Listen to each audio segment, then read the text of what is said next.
بسم الله الرحمن الرحيم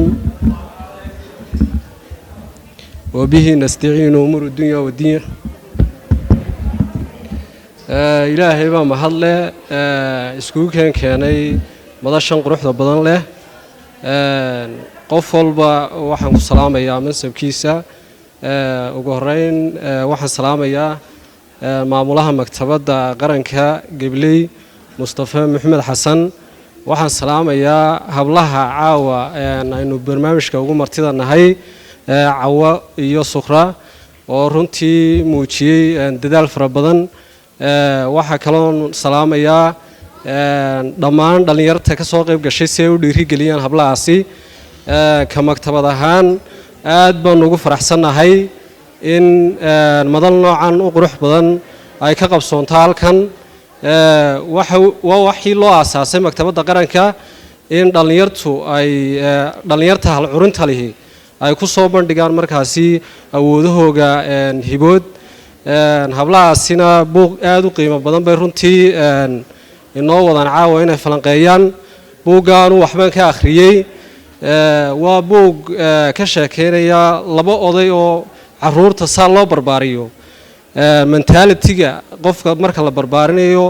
iyo talooyinka la siinayo iyo waxyaabo badan markaasi ka sheegaya maktabaddu waxay u furan tahay qof wal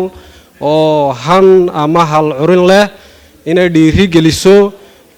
waana waxyaabaha ugu waaweyn loo aasaasay maktabadda ayay ka mid ahayd waxaa fursad ah oo opportunity weyna in dhalinyarta reer Gabley ay ku baraarugto fursadda weyn ee hortaala maktabaddu waxay ka kooban tahay labada dhismeed arkasiin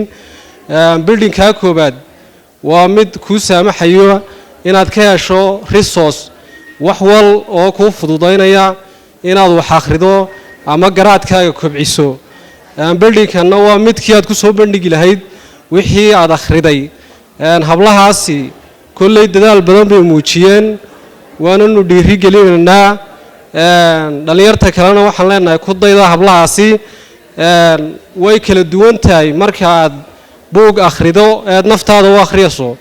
iyo marka aad u akhriyayso inaad bulsho u soo bandhigto waa laba mas'uuliyadood oo kala duwan waxaan dareensanahay inay mas'uuliyad weyn qaadeen